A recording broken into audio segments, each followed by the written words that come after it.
안녕하세요. 성공하는 교육 오미나입니다. 독해력이 뭐냐라고 했을 때 부모님들 어떻게 생각을 하고 계시나요? 오늘은 제가 우리 부모님들에게 독해력이 무엇일까, 또 어떻게 하면 독해력이 길러질까, 이 부분에 대해서 말씀을 드리려고 해요. 독해력은 아이들이 책을 읽고 그 내용도 파악하고 주제나 요지를 잘 파악하고 이해하고 또 활용하는 데까지를 독해력이라고 해요. 그래서 단순하게 책만 읽고 이해를 한다에 넘어서서 일상적인 생활을 할 때도 독해력이 굉장히 중요하죠. 특히나 지금 현재 우리 아이들 또 공부를 하고 있는 이 청소년들에게는 학업에까지 영향을 미치기 때문에 이 독해력의 역량을 키우는 게 굉장히 중요하다는 말씀을 매번 드리고 있습니다. 흔히 부모님들하고 상담을 하다 보면 독해력에 대한 오해들을 많이 하고 계시는데, 그 첫 번째 오해가 우리 아이는 책을 많이 읽는데 독해력이 부족해요, 이런 부모님들이 계세요. 근데 사실은 책을 단순하게 많이 읽는다고 독해력이 느는 게 아니거든요. 예전 영상에서도 말씀을 드렸지만 독해력이나 문해력이 늘려면 책을 읽고 자기 자신의 논리로 요약 정리, 구조화까지 시키고 이것들을 말로 표현하거나 또 글로 표현하거나 또 발표하거나 할 수 있어야지 이게 다 이해가 되고 독해력이 늘고 있는 증거다라고 말씀을 드렸었어요.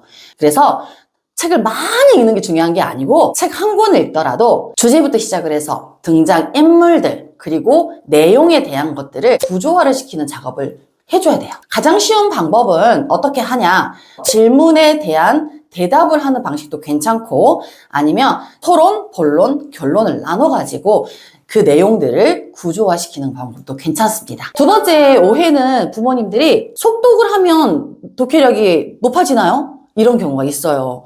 속독은 오히려 저는 권장하지 않아요. 오히려 정독을 하면서 문단마다 의미상의 덩어리를 파악하고 또 주제를 적어보고, 이런 방법들이 오히려 훨씬 더 문해력, 독해력을 높이는 데 좋거든요. 그래서 속독을 막 시키기보다는 정독하면서 의미를 파악하고, 또는 이 다음에 나올 내용이 뭘까라고 추론하는 이 과정까지 시켜주시면 독해력이 늘 수밖에 없습니다. 세 번째에 대한 오해는 고난이도의 책을 읽어야지 독해력이 높아지나요? 아니요. 이 독해력이라고 하는 건 일상생활 속에서도 되게 중요해요. 우리가 어떤 물건을 샀을 때 거기에 뭐가 나오죠? 사용 설명서라던가 조작 방법이 나오잖아요. 근데 요즘은 어른들도 그렇고 아이들도 이 사용 설명서를 보면서 조작하는 걸 굉장히 어려워해요. 왜 그럴까? 독해력이 없기 때문에 그래요. 그래서 어려운 어휘가 나오고 어려운 책을 읽어야지 독해력이 느는 게 아니고, 일상생활 속에서부터 하나하나씩 연습을 해보고 어떤 의미일까 또 조작도 해보고 이렇게 해야지 독해력이 늘 수 있다라는 거죠. 제가 이렇게 독해력을 강조하는 데는 이유가 있어요. 저학년 때는 솔직하게 책을 읽어도 좀 쉽잖아요. 그런데 공부를 막상 해야 하는 이제 고학년이 올라가잖아요. 그러면 저학년 때, 특히나 유아 시기 때 쌓아놓지 않은 이 독해력은 교과서가 어려워지면 이제 이해가 안 되기 시작해요. 특히나 제가 가장 강조하는 게 또 어휘잖아요. 어려운 어휘들이 나온다. 그러면 어렸을 때부터 이게 무슨 의미일까? 먼저 예상 추론을 한번 해보라고 하고요. 두 번째는 내가 추론했던 게 맞나? 라고 사전을 반드시 찾아주면 좋습니다. 그럼 두 번째는 어떻게 해야지 이 문해력이나 독해력이 올라갈까? 저는 다양한 텍스트의 책을 보라고 권해드리고 싶어요. 시라던가 에세이라던가 수필이라던가 소설이라던가 이런 것들을 다양하게 접해보는 게 중요합니다. 특히나 우리 아이가 초등학생이라고 하면 비문학 독해를 반드시 좀 해보라고 추천을 드려요. 이 독해책을 보면 그 안에 역사라던가 또 한국사라던가 세계사 그리고 과학이라던가 이런 정보들이 다양하게 나와 있잖아요.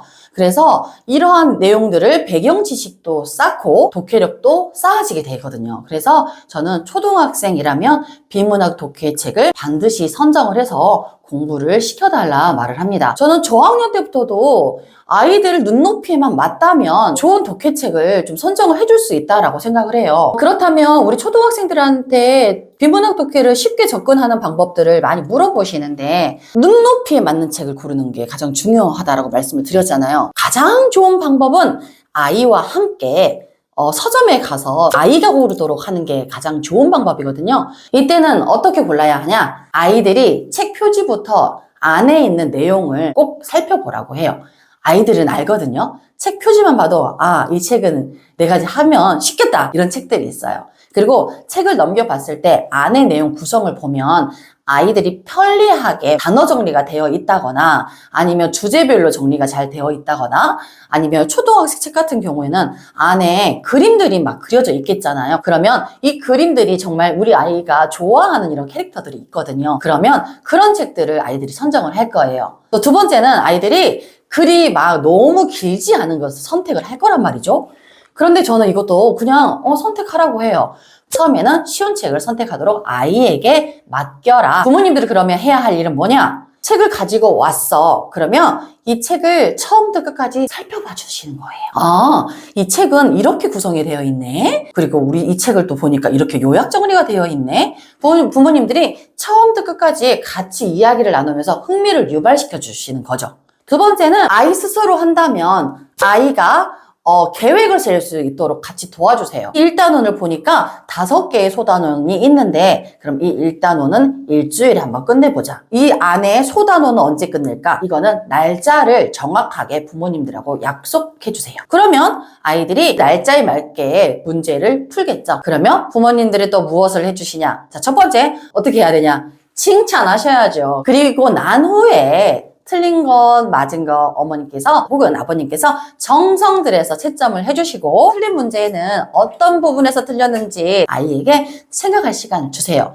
그래서 부모님들이 해야 할 역할은 첫 번째 책을 훑어보고 같이 훑어보고 계획을 세워보고 아이가 그렇게 계획된 대로 했을 때 첫 번째 칭찬을 해주고 두 번째는 채점을 매면서 틀린 것을 다시 한번 생각해 하고 이게 바로 부모님들이 해주셔야 할 역할입니다. 이렇게 한다면 책 한 권이 또 금방 끝나겠죠? 그러면 흥미를 잃지 않게 바로바로 다음 책으로 연결해 주세요. 그래도 우리 부모님들이 비문학 독해책을 선정하는데 어려워요. 이런 부모님들이 계세요.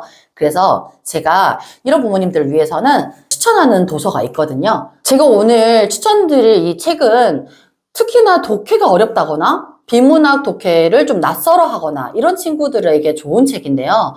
이미 상위권 학부모님들은 많이 알고 계시더라고요. 용선생 15분 한국사 독해 시리즈 1편부터 4편까지 되어 있어요. 그리고 한국사만 되어 있는 게 아니고 두 번째 책을 보시면 용선생 15분 세계사 독해, 한국사하고 세계사 이렇게 두 가지로 시리즈로 나와 있어요. 제가 이 책을 선정한 이유 첫 번째가 표지만 봐도 아이들이 좋아하는 캐릭터야. 그래서 아이들이 이 책을 선정을 많이 하기도 하고 실제로 저희 센터에서도 베트남에서 줌으로 수업 듣는 친구가 있었는데 한국에서 이 용선생 시리즈를 다 주문을 해서 갔더라고요. 이 책은 아이들이 비문학 독해를 읽으면서 생각 코딩 방법으로 구조화하기도 편하고 읽고 난 뒤에 독해 집에 문제를 풀기도 굉장히 편리하게 되어 있어요. 보시면 15분이라고 되어 있죠. 이 15분이 아이들에게는 되게 부담이 없는 시간이거든요. 그리고 이 15분이라는 단어는 집중력을 좀 강조할 수 있는 시간이거든요. 그래서 저는 이 15분도 굉장히 마음에 들었답니다. 차례를 보시면 이렇게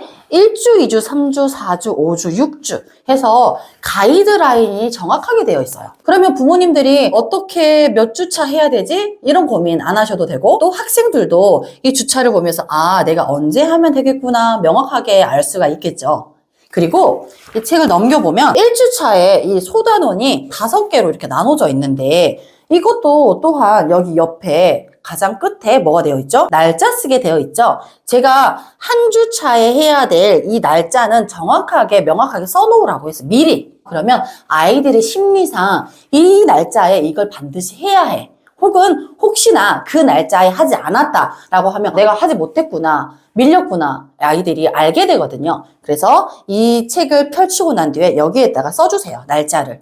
그러면 좀 관리하기도 편합니다. 제가 평상시에 그 어휘가 가장 중요하다고 했잖아요. 특히나 독해 같은 경우에는 어휘가 정말 중요한데 우리 애들이 어휘 어렵다고 해서 사전을 찾는다거나 스스로 이런 거 되게 안 하거든요. 귀찮아서 잘 안 해요. 그런데 여기 보시면 여기에 교과서에 관련된 핵심어라고 되어 있어요. 그래서 교과서 핵심어에서 핵심어가 이렇게 나와 있기 때문에 여기에 있는 단어들만 어떤 단어인지 찾아봐도 우리 아이들의 어휘력이 늘 수 있겠죠. 그래서 여기 교과서의 핵심은 어떻게 활용하시면 좋냐면 노트 하나를 만들어 보세요. 그러면 아이들이 여기에 나온 단어들을 사전적 의미를 찾거나 내용을 쓰게끔 하면은 어휘량이 훨씬 증가돼요. 그래서 이 책의 가장 장점인 것 같아요. 교과서 핵심어가 있는 거. 오른쪽에 보시면 교과 연계라고 되어 있어요. 앞으로 우리 아이들이 학교에서 배울 내용 어디에 연계되어 있다라고 쓰여져 있더라고요. 여기 보시면 중앙역사 1, 문명의 발생과 고대 세계의 형성.